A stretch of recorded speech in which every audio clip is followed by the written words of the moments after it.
One of the things that I love about Steve Moore's presentation since President Trump has come to office is that he shows all these charts and he keeps raising his finger and pointing up because things have gone up so much.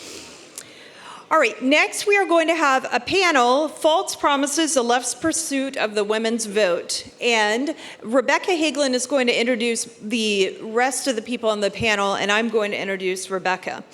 Rebecca is the Chief Operating Officer of United in Purpose, and she's the owner of Rebecca Hagelin Communications and Marketing.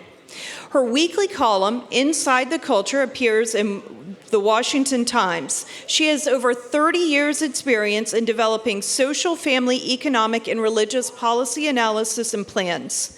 She's a former vice president of the Heritage Foundation, and she's authored 3 books on culture and family. She serves on the advisory board of Dr. James Dobson's Family Institute and has served as secretary of the Council for National Policy. Now, here's one more thing you may not know about Rebecca. Her very first CNP meeting, when she came to her very first CNP meeting, she was pregnant with her first son 32 years ago. She and her family grew up in the CNP family. And today, Rebecca and her husband, Andy, have 3 adult children, 1 grandchild, and they live in Florida. Please welcome Rebecca Hagelin.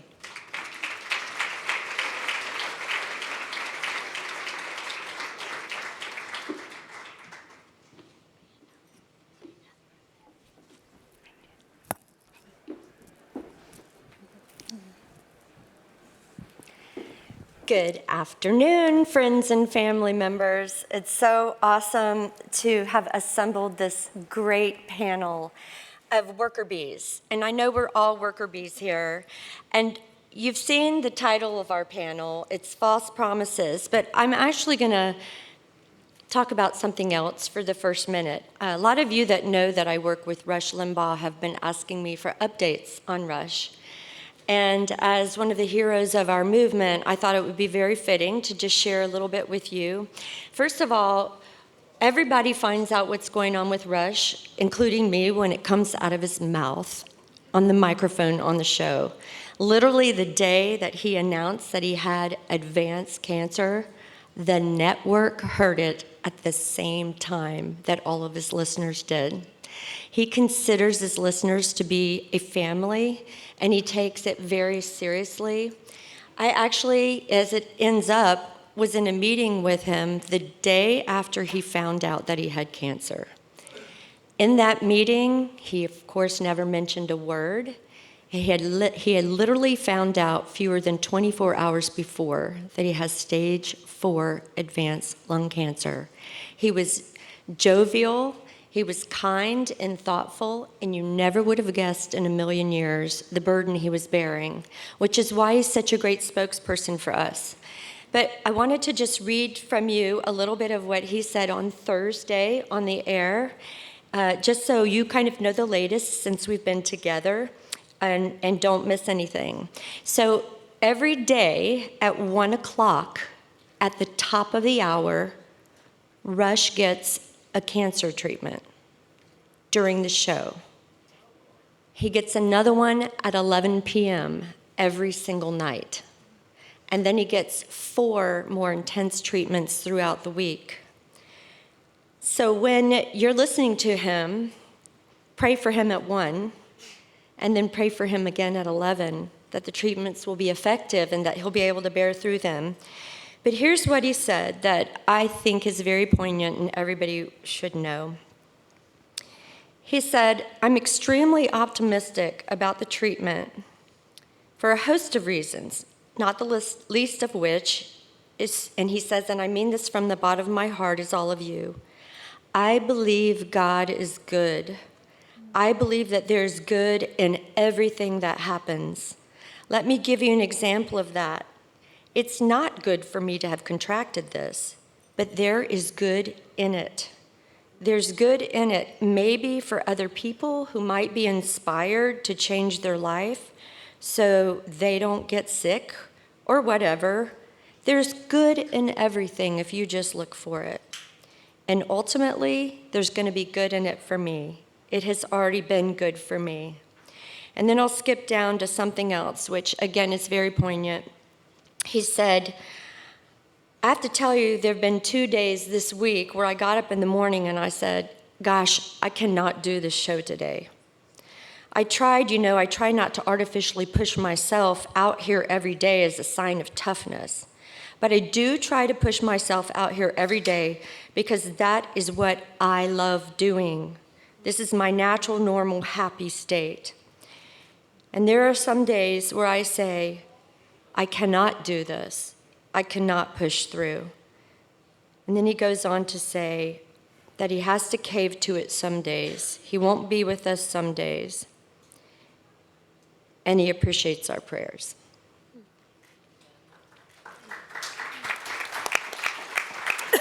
It's kind of fitting to segue into our next topic on feminists and their false promises, because Rush is the one who invented the phrase feminazi.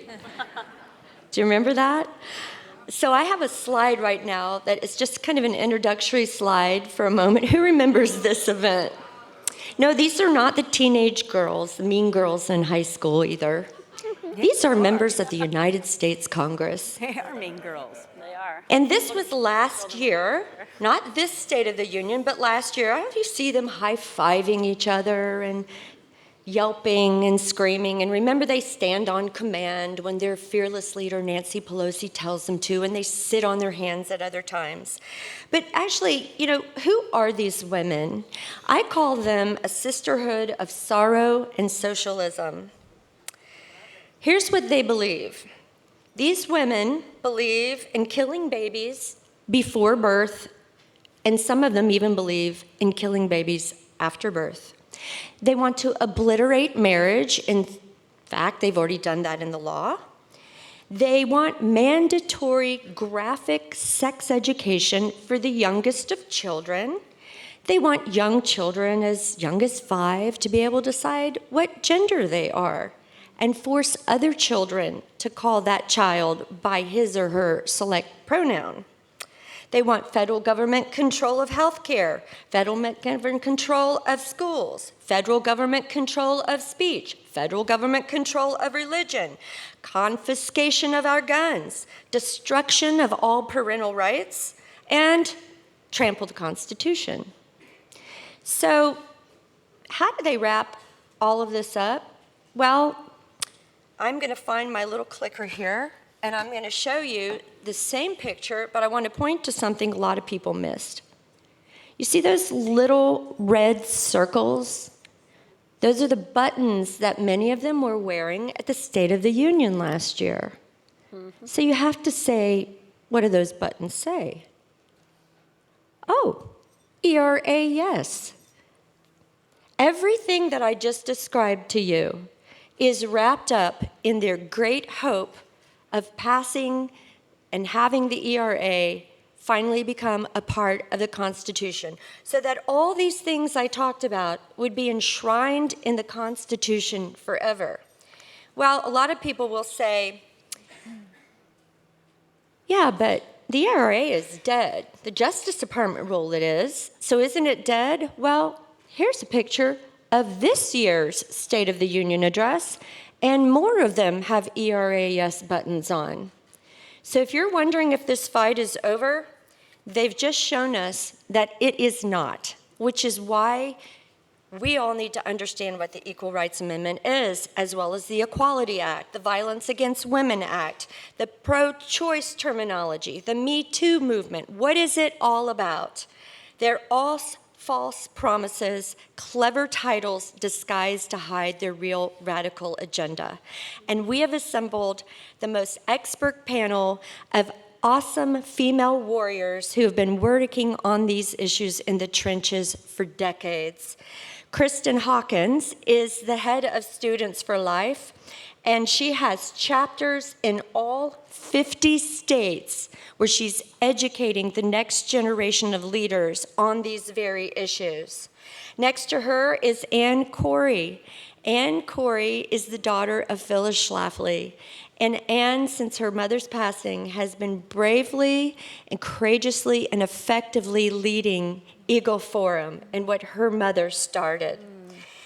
Then we have Hadley Heath Manning. Hadley is the Director of Policy at the Independent Women's Forum. She's testified before Congress and state legislators. She's a guest with us today, and you all know Heather Higgins, who is the president of that organization, who could not be with us today. But I'll tell you, Hadley could very well be leading that organization herself someday. And then on the very end, we have Penny Nance. Penny is the president and CEO of Concerned Women for America, actually an organization I worked for in the 80s.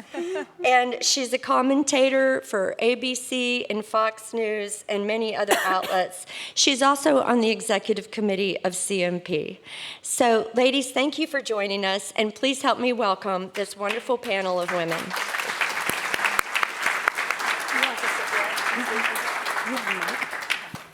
So what we're going to do here, just so you understand our format, is each of our women are being given a few minutes, and there's a clock that's going to click down the time for them, and we're going to go in order in which they're seated, starting from my left, from your right. And then at the very end, we're going to chat for 20 minutes in an open discussion. But we are going to save your questions for the breakout session, where we'll go much further into this. So first up is Kristan. Thank you, Rebecca. It's quite an honor to be here talking with this all-star panel of the ladies' view. I was joking we might have worn aprons and came out barefoot and said this is how the left says what we advocate women should be, but I like my apron and being barefoot and pregnant in the kitchen. I'm actively trying to convince my husband to let me have number 5. But I was asked to speak. He said, well, you're not the one who's home with him when you're traveling, which is a good point. I was asked to speak today about something it's pretty ironic that I was asked to speak about, and I've been fighting it. The woman here on my left is the one who recruited me into this fight, she and her mother. And also, it's interesting that I'm talking about the ERA because it died before I was born. The ERA died in 1982, and I was born in 1985.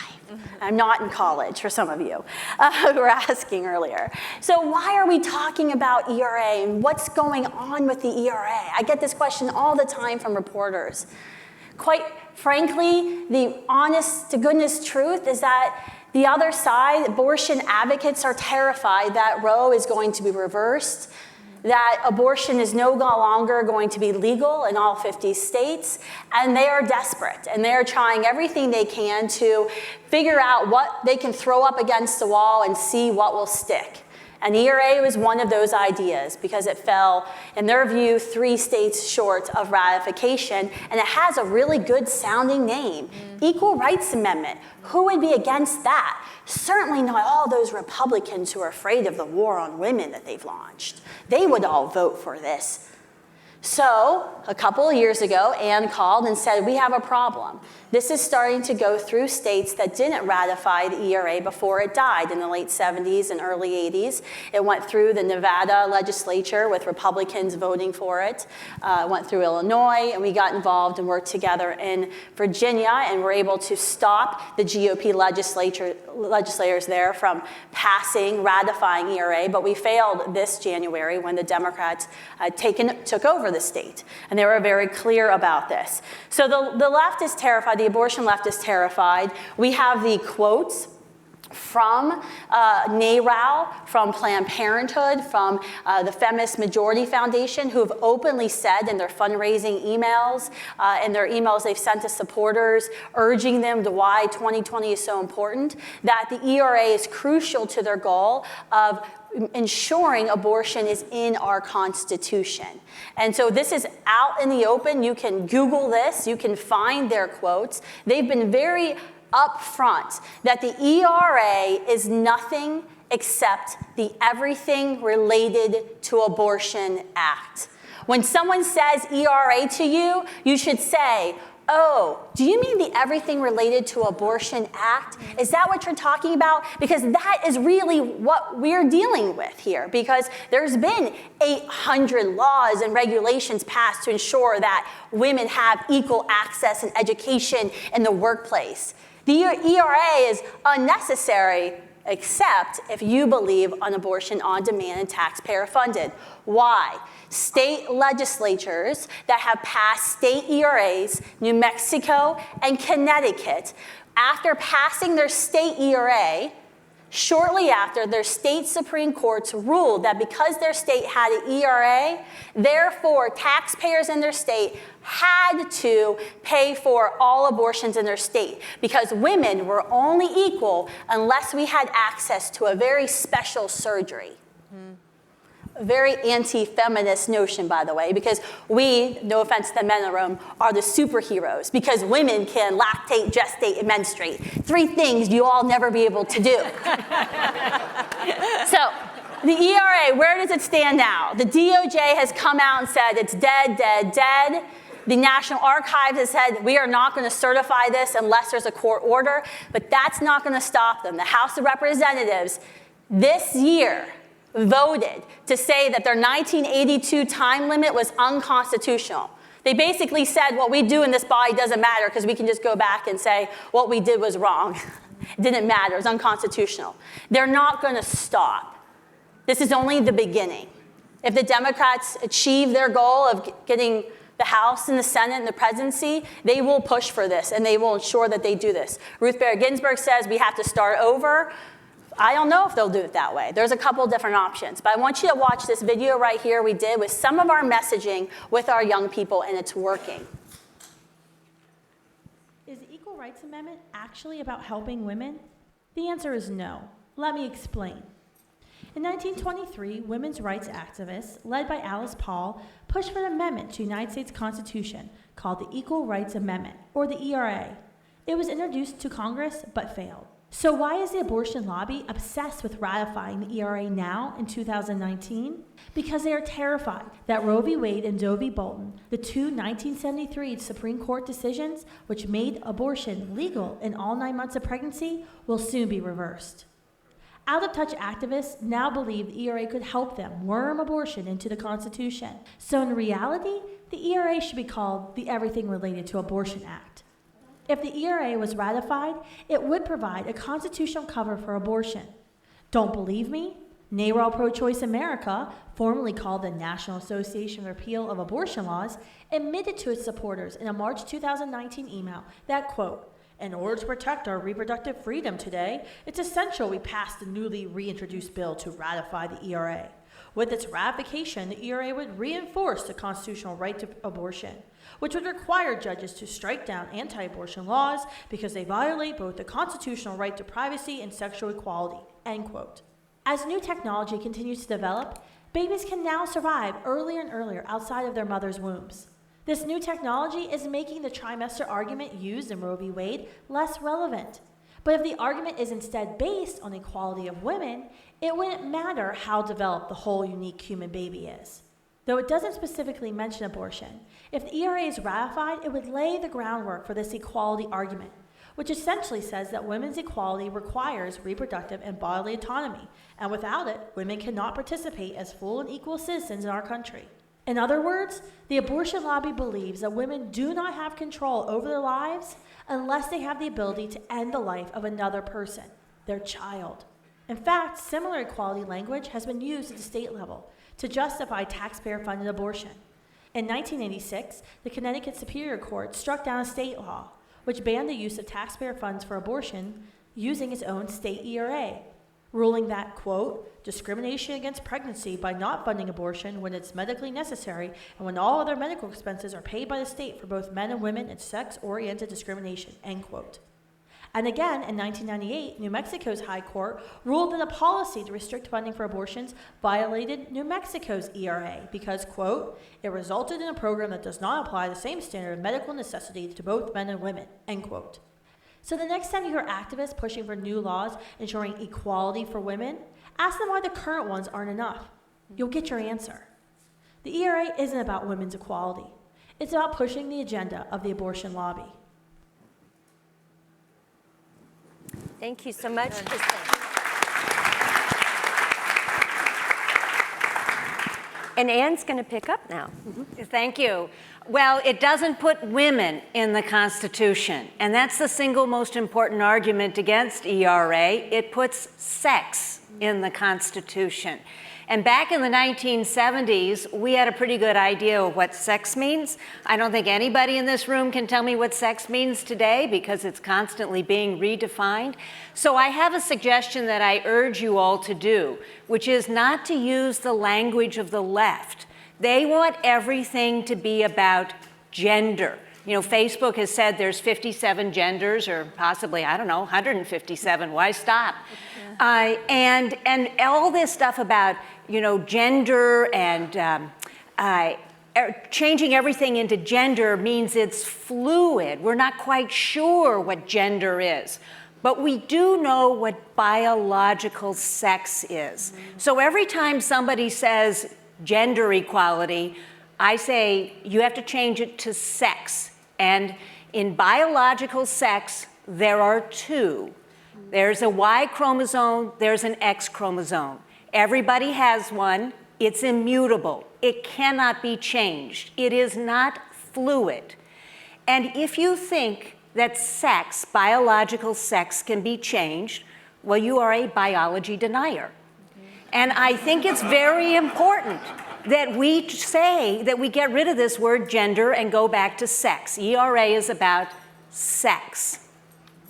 And so if you make no distinction on the basis of sex, and if you change our Constitution to say that men and women are interchangeable in every single situation, the repercussions across our society are enormous and are go into a lot of different areas besides abortion. And like a lot of laws, where it would really affect and harm people are the ones that are the most vulnerable.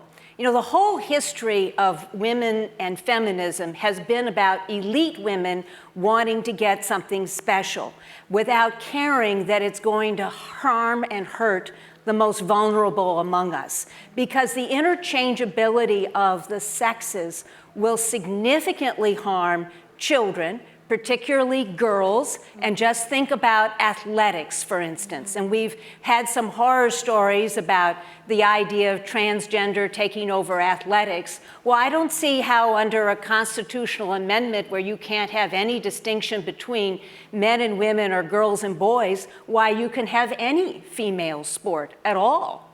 And that's just part of a host of changes that would have to happen.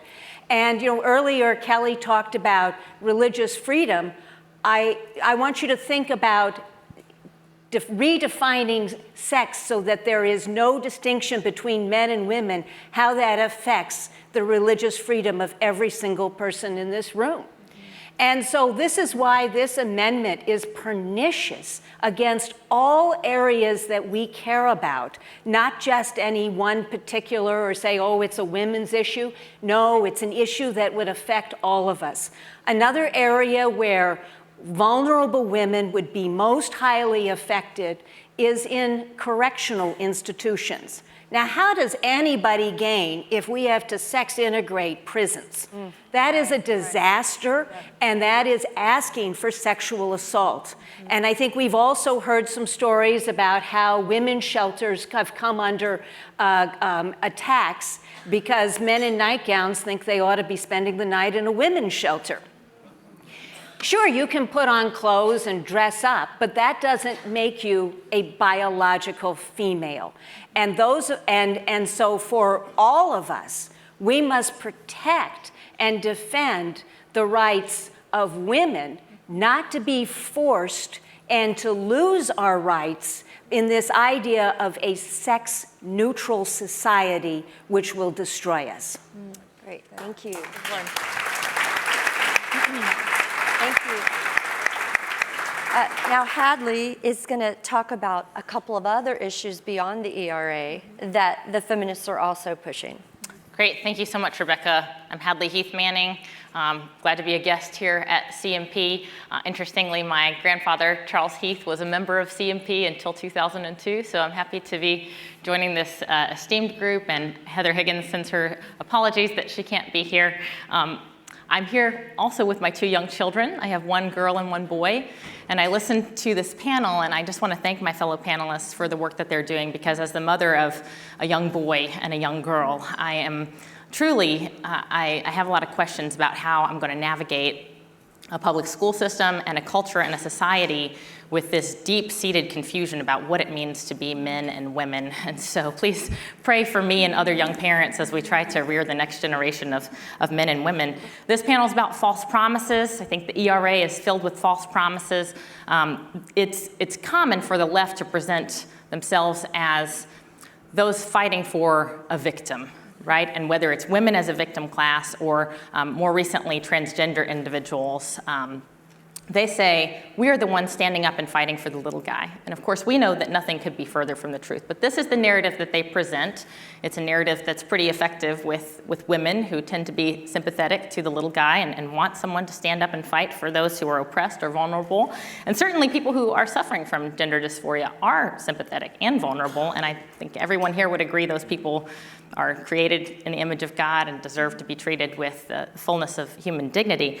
However, efforts to change the way our law recognizes male and female, men and women, have abundant consequences and downsides and risks, particularly for women. And the Equality Act, interestingly, because of the way it changes issues of sexuality and identity into legal discrimination issues, it would have many of the similar effects, same effects as the ERA. It's an attempt basically to legislate a similar path where the ERA is, of course, a constitutional amendment.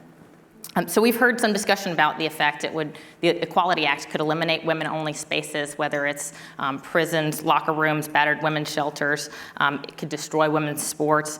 And we don't have to speculate about these things, because I want to read to you a short list of other jurisdictions that have passed Equality Acts that have had real-life evidence of the direction, the effect that will happen.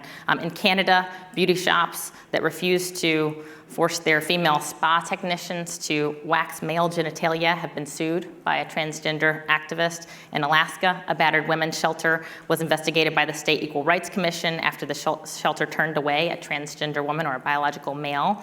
And obviously women who find themselves in a battered women's shelter deserve to have a women-only space that is safe and psychologically safe for them from men. In Maryland, bureaucrats excluded a Christian school from a state scholarship program because of the school's stance on sexual identity and expression. And as a result, 6 low-income students were forced to withdraw from the school.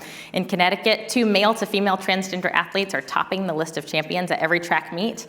And I've seen and heard from the girls in Connecticut who don't have the opportunity to run in front of college coaches because they can't qualify because male athletes are coming in first in the race. And in California, doctors have been sued for declining to recommend extreme sex reassignment procedures in violation of their sincere medical beliefs.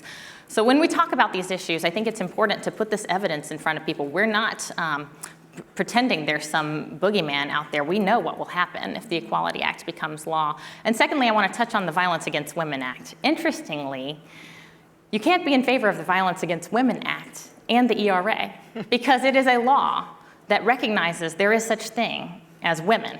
And this is also the case for women, infants, and children, the WIC program that provides breastfeeding support and formula to and other nutritional helps for young mothers and their infants. You can't be in favor of, for example, funding for grants for girls to learn about science, technology, engineering, and math, or STEM programs. These are some programs that I think many of our progressive friends across the aisle would be in favor of, but they don't recognize that passing the ERA poses a threat to some of their pet programs that advance women's interests. So we have to be able to recognize that there are men and women if we want to provide certain legal protections and benefits to women as a class. The Violence Against Women Act, up for reauthorization. It's something that IWF has been commenting on, working towards creating a better solution, a better Violence Against Women Act, including things like female genital mutilation, child marriage. Some of these issues our friends across the aisle, our progressive friends, don't want to talk about. They are very real threats and very real problems, even within the United States, and our government should stand up for women who are at risk, populations that are at risk. So I'm happy to talk about that more in our session later. Great. Thank you so much, Hadley. And so Penny's going to address kind of one of the new phenomenon, and that's the Me Too movement and what it all means. Thank you. Such an honor to be here with just these women that are my colleagues and sisters in the fight, and certainly Phyllis Schlafly was a hero to all of us, and it's just an honor to work alongside you, Anne. You're doing such a good job. The Me Too movement, I think, of the issues that we've discussed is perhaps, I believe, the most nuanced and complicated. Because as conservatives, I think it's important for us to recognize and to say out loud that sexual predators are real, that there are real victims of sexual assault, there are hurt people around this country. I think we can do that, though, however, without giving, aid and comfort to people who want to use it and use it for political purposes to hurt innocent people. And we saw this most recently with Brett Kavanaugh, and of course before that, Justice Thomas. So we need to recognize that there are hurting people in this country. Certainly as a follower of Jesus, I need to recognize that, and I have my own story. In fact, I bet if I asked people, and I would not do that, to hold your hand up in this room, that victims of sexual assault or child molestation or whatever, everybody has their own stories. Many people have their own stories. But I think it's important for us to recognize that. The history of the Me Too movement began with a woman named Tarana Burke, who grew up in the Bronx, was a victim of sexual assault, molested as a kid, and she started a social media movement in order to give other victims an opportunity to be seen and heard and to understand that others were in that same place. And this was 2006, but it didn't really get the momentum nationally until 2017 in response to the Harvey Weinstein craziness. The scandal. And let's remember, by the way, that was not a secret in Hollywood. It was an open secret, and Hollywood embraced him. He was backstage at the Women's March with some of these women. But in 2017, when all of this finally came out, Alyssa Milano tweeted, "If you've been a victim of sexual assault or harassment, please respond, #MeToo." Within 24 hours, 500,000 people responded on Twitter and 12 million responded on Facebook. That is a large number. And I think sometimes as conservatives, when we want to fight about the numbers, I would suggest that we shouldn't do that because there's no way to know. It's impossible to know. But I think, again, it's important for us to recognize that there are real victims out there. And of course, then that movement snowballed and rocked media. Remember Matt Lauer, sports. You had Larry Nassar, who was the coach, who was the doctor for the women's gymnastics gymnastics team for the Olympics. You had entertainment. You had R. Kelly, Bill Crosby, and then Congress. Who could forget, the numbers of people who've been named? Notably, the chairman of the Judiciary Committee, John Conyers, who was hosting meetings with his young staff in his underwear. So there's points to be made on this, but let's also recognize, and I think unfortunately what happened very quickly, and to the detriment of honest and real victims, is the leaders of the movement, Alyssa Milano being the chief, quickly grabbed this movement and wanted to politicize it, weaponize it, politicize it for their own selfish purposes. You'll remember that Alyssa Milano was ever present at the Brett Kavanaugh hearings, so much so that Saturday Night Live parodied her at that movement. And then she went from there to Georgia to take on the Georgia heartbeat bill. So then she effectively told all the women around this country with their own stories that they need not be part of her movement, that they did not qualify as members of her movement, and she very selfishly took it over. I think it went off the rails really in a couple of areas, and I'm almost running out of time. And we'll talk about this more in the breakout. But the idea, the ever-present mantra of believe all women. Right. That is in direct contradiction to the Fifth Amendment Due Process Clause. And as the head of the nation's largest public policy women's organization, I would love to believe in the moral superiority of women, but we honestly know that is not the case. We're broken. We're all broken. And so therefore, I think that it's important just to sort of summarize, and we can talk about this more in depth, and I have actually a couple of real suggestions for policies that would be helpful going forward. But I think it's important as conservatives to both recognize the brokenness of man, to love justice, love mercy, and to walk humbly with God, but also to recognize that people are broken and sometimes take well-intentioned movements and use it for their own purposes. Thank you, Penny. So it would be a tragedy if we would have this panel without recognizing two great women who came before us, members of Council for National Policy. Phyllis Schlafly, who single-handedly galvanized homemakers in the late 70s and early 80s to defeat ERA. I know I got my first taste of political experience when I was 16 years old, and I set out on the state of Florida to debate ERA. And Phyllis Schlafly, I had a chance to meet her when I was 16, and when my daughter turned 16, I took her to meet Phyllis as well. So Phyllis, of course, led the way, and seriously, we would not be where we are in America today if she had not defeated the ERA.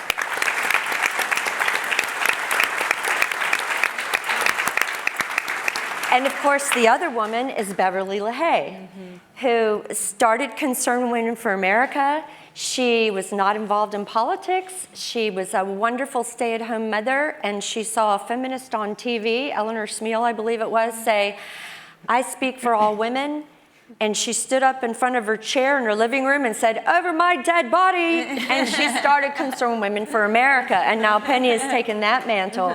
So we have a long legacy of women who've worked hard. And I also want to recognize all of you women in the audience who in your sphere of influence have boldly stood for truth. You've boldly stood against those who are bitter and tell lies and tried to divide your family and tried to destroy your natural womanhood that God has graced you with. But I want to get back to Phyllis for a moment because Anne has an update for us about the attempt to rewrite history about who Phyllis Schlafly is. Anne? Certainly, and to Kristan's point about we should have been wearing aprons, well, you know, my mother always said, homemakers as policymakers. That's what we strive to do. So I realized that there was a concerted effort to rewrite history and to push the Equal Rights Amendment back into the public fore and to sell it on this basis of equality when I got the news that Cate Blanchett was going to be starring as Phyllis Schlafly in a new drama. This is fictional. This is making up the story. 9-part drama that's going to air on Hulu on April 15th is when it starts. It's 9 segments, and they have an agenda. Cate Blanchett, who is a 2-time Oscar award-winning actress, has said quite clearly that she disagrees with everything Phyllis ever stood for, and she relishes the opportunity to tell her story and Cate Blanchett's point of view. And so the purpose is to say, well, this was a mistake. You know, we should have ratified it back in the 70s. We can fix this now. If but for this one person, all the rest of women, American women, wanted this to happen. So this movie that's going to come out, I think will be an attempt to rewrite history. I ask you all to put in your opinions on it or send them to me of whatever you think, because what I've seen in the previews is that, for example, they show my parents having a very contentious marriage. And I can assure you that was not at all the case. My mother did what she was able to do because she had the full support and love of my father. I mean, that's what made it a partnership and why she valued marriage so much. So I think this is part of a movement. As we know, Hollywood doesn't like conservative women. And if they can paint conservative women with a Schlafly brushstroke, then we all are being attacked by Hollywood when they do this. So last month, the marvelous Mrs. Maisel had a little segment where they described my mother as anti-Semitic, racist, homophobic, sexist, a bad person, evil, someone who must be destroyed. This is part of a plan because if you are a conservative woman, and I know this will come as a shock, Hollywood doesn't like you. Hollywood considers you a threat. Hollywood must destroy you. And I believe that what they're trying to do is to rewrite the name Schlafly so that it can be a shorthand the way they rewrote the word McCarthyism. And all you have to say is Schlaflyism, and then that says, oh, you hate women. Yeah, and there's no mistake that it's coming out at the time when all of the lovely women that you saw on the screen earlier are making this #1 push. So beware, know it's coming. And as part of that, I would like to start with you, Kristan, because I know you work with young women every day who don't know this history. They're not taught the history at all of what the ERA was about, how it was defeated, that it was actually women that defeated it. Mm-hmm. And so tell me, when you're working with young college students, and I know, Penny, you do as well, so I want you to chime in. Sure. How do you educate them about the fact that they're being lied to? What's the most effective way you find to do that? About the ERA or anything? Anything. Yeah. Yeah, it's actually much easier, we have found, to make a student who is pro-Planned Parenthood to be anti-Planned Parenthood. I can do that faster than being pro-choice, than being pro-life. And a lot of times we can look at what the other side says, what they write, what they do, and we point to that. They're very vocal about what their intended purpose is for a lot of things. With the ERA, when I was going to our Students for Life groups, some of whom are led by moderates, political moderates in the state of Virginia, saying, I need you in Richmond, lobbying your legislators, I just said, hey, here's NARAL's own email. When I'm talking to a young person about Planned Parenthood, I use Planned Parenthood's very own annual report. So a lot of times I'm able to use something that they already know it could be considered neutral. It can't be fake news, right? It's not something that's pushed out by the right wing. So you teach them to look beyond the beautiful little titles. It's like original sources education. So going beyond the titles and the little sound bites and the little Twitter feeds to these beautiful sounding names and looking at what's behind them. What about you, Penny? What's effective? You know what's interesting? I had this great moment where I was with we have about 40 Young Women for America college chapters, and I am so blessed to get to speak to college women, and it is really one of the most encouraging things I do. So don't believe all the bad press about millennials and Generation Z, because there's some really great ones. But I mentioned now, and I had like complete blank faces, and then I said National Organization for Women, still blank faces. They didn't even know who they were. No. So I think the good and bad news is they are blank slates. Mm-hmm. They are woefully uneducated, and that's on us. Mm-hmm. So what we're really working to do is we have lesson plans that are biblical principles, free market principles, constitutional principles on our 7 core issues. And one of the most sought after lessons that we created was earlier on, like 2 or 3 years ago, on the transgender issue. Mm-hmm. And it was just starting to pop. It was during Caitlyn Jenner. And they just wanted the ability with compassion to discuss these issues, to understand the science behind it, biology, to really have a way to engage. Because especially we're dealing with mostly with Christian followers of Christ. Their heart is already there, and they're compassionate people. They just need the words. They just need the data. And so I think for all of us, the key is to make sure we're doing the job coming around them and giving them the education. The left has spent billions of dollars going in and doing women's studies programs around this nation for, 2-3 decades at this point. And we are so far behind. Of course, they use our government money to do it. We're underfunded and way behind, but we're going to catch up. And by the way, we have to catch up. This is essential that we do. We owe this to them. And in order for us to be able to pass on this beautiful nation, this exceptional nation to our children and grandchildren, the hand that rocks the cradle rules the world, as they say. And we have to make sure our young women understand and also have the data and the words to push back on these fake ideas. So I'll get to the data again in a minute, but Hadley, you said something really interesting about On the one hand, they push the ERA that destroys all women's rights. On the other hand, they want women to have special rights through the Violence of Women Act, and they want them to have special rights. So how do you think, in your expertise, we communicate with them this chaotic message that when you start messing with God's design and order, chaos always results? What do you see in that? Well, I think it starts with pointing out the inconsistency in their message, right? That there's no such thing as women, but women deserve special rights, right? You can't believe those two things at the same time. And of course, I talked a lot about the Equality Act, but I do want to make the point that the confusion about what it means to be a man and a woman is deep-seated and generations old, and it's nothing new. The focus is now on transgenderism, but the focus, generations ago was on destroying the inherent differences between male and female. The goal on the left is exact parity in everything, whether it's our wages or the percentage of women in Congress or on corporate boards. They want exact parity.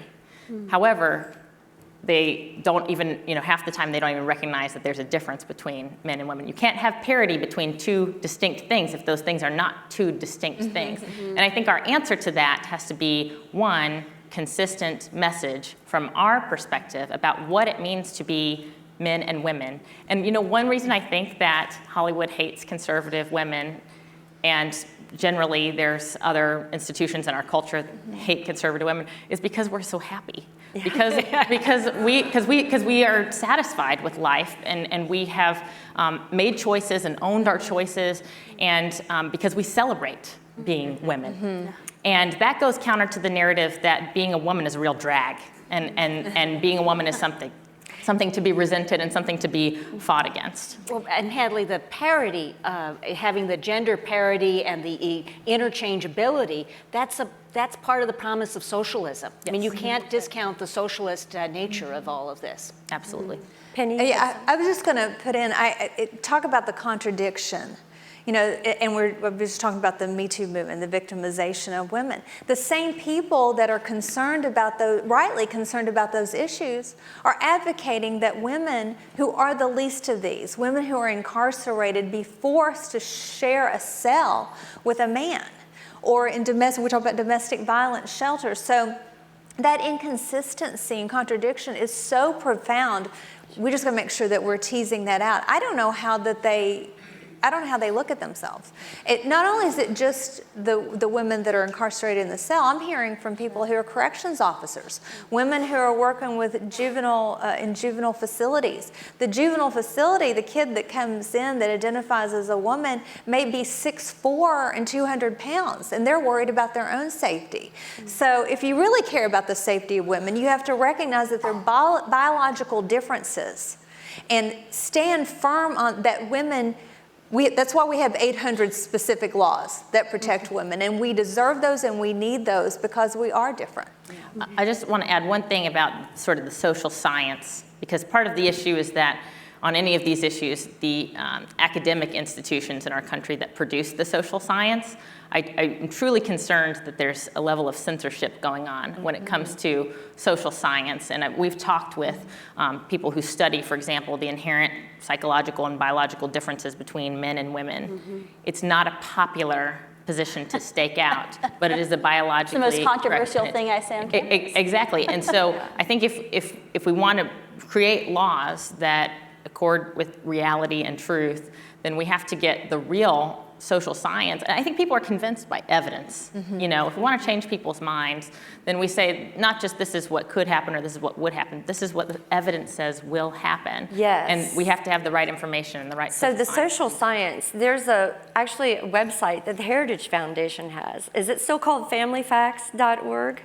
That has a compilation of peer-reviewed social science data that shows that the intact family unit is the healthiest for children on every level. They have a better education, they're safer, they're more happy, there's less depression, and it's the peer-reviewed journals that will never talk about this, but Heritage has done a great job over the years of digging into that and assimilating that somewhere where we can make it useful. Also, along the social science data, we have to remember that the left are the same people that took Alfred Kinsey, who was a pedophile. His research on homosexuality resulted from him putting on a lab coat and sexually molesting thousands of children. Yeah, babies. To record how they reacted, how their bodies reacted. And the entire sex education industry that the feminists are pushing as mandatory sex education is based on the research of a pedophile. There's a great gal in here, Karen England, where are you?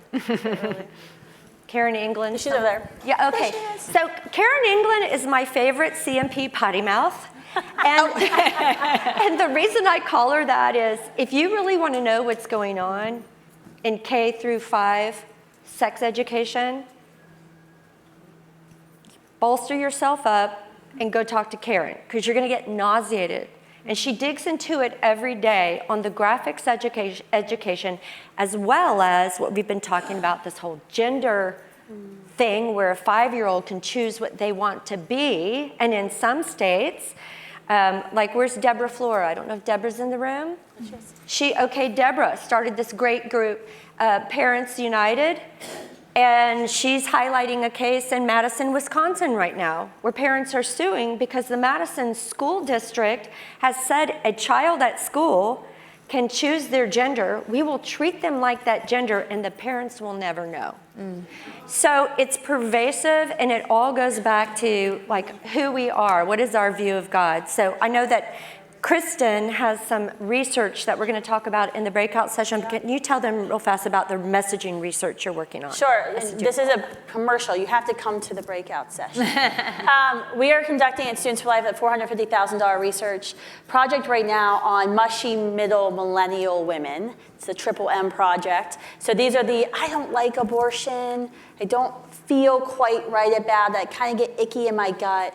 But I would never say I was pro-life or act pro-life or vote pro-life or tell a friend not to have an abortion.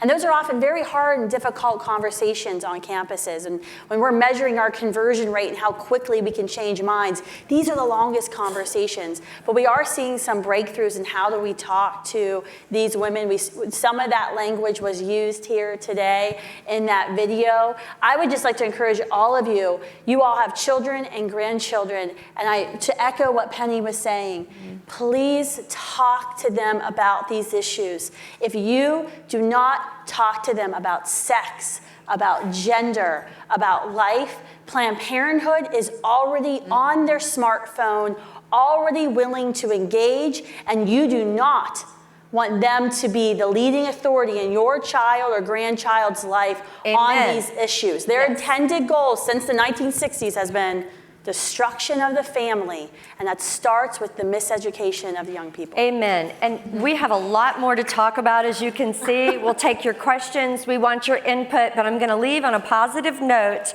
and tell you, what do we believe? We're not against everything. We believe that there should be a protected space of innocence for children. We believe that every human life has infinite value and limitless potential. We believe that every working man and woman should be able to keep more of the money they earn by the sweat of their brow. We believe that moms and dads know best for their children and love them most and don't need the government dictating to them. Ladies and gentlemen, we have a very positive, uplifting message for people. We believe in redemption and forgiveness, and that people can start over again. Amen. We believe in taking care of the least of these. That's why we must be bold. That's why I want to thank all these women for working on these issues, and all of you out there who are working on this broad array of issues. And I know that I'm honored to be in the company of such mighty warriors of all of you. So thank you for being with us today, and come to our workshop. Thank you, Rebecca.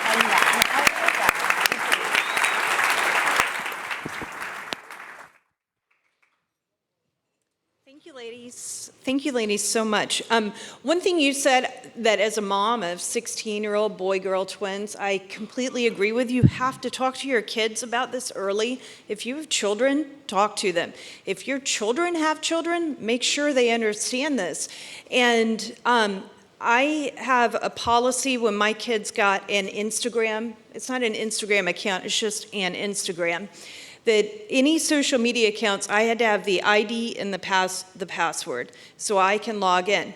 Now, I'm actually doing that largely because of what Dr. Epstein talked about yesterday. It's because I want to see what's going on their screen. I trust them, my children and I, they have earned my trust, so I don't have a reason not to trust them, but I don't know what they're seeing unless I can see it. And it's really important that you pay attention to what your kids are watching on Instagram and on YouTube. So thank you very much. You're going to be in Salon 4. You ladies will be. And then I'm just going to wrap it up really quick. We have also Bill Walton will be in Salon 1 and 2 on keeping the Trump economy booming. Then you've got this wonderful segment in Salon 4. And we want to thank Bill Dallas and United in Purpose, where Rebecca is the COO, for providing the action note takers. Make sure you take every bit of your personal belongings when you leave this room. They'll be breaking it down and getting it prepared for the action sessions. And then at 3:15 this afternoon, there'll be a showing of Nina May's movie, First Lady, and that will be in the ballroom salons 1 and 2, but not in Salon 4. So thank you very much. Go to the breakout sessions, chat among yourselves, and we'll talk to you later this afternoon.